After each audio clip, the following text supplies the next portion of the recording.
കോട്ടയം പുതുപ്പള്ളി പള്ളിയിൽ പ്രധാന തിരുനാളിന് പങ്കെടുത്തത് ആയിരക്കണക്കിന് വിശ്വാസികൾ. വലിയ പെരുന്നാളിന്റെ ഭാഗമായി നടന്ന വെച്ചൂട്ടിലും നിരവധി വിശ്വാസികൾ പങ്കെടുത്തു.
പുതുപ്പള്ളി പള്ളിയിൽ തിരുനാളിന്റെ പ്രധാന ദിനത്തിൽ പങ്കെടുത്തത് ആയിരക്കണക്കിന് വിശ്വാസി സമൂഹം.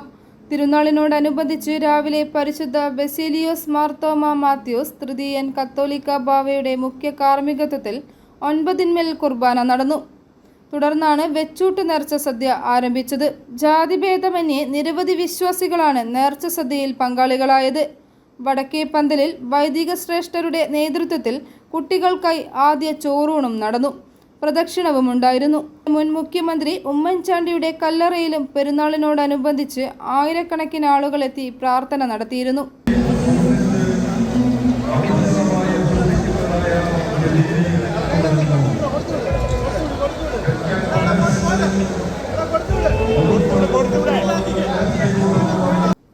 i4 news Ettumanoor.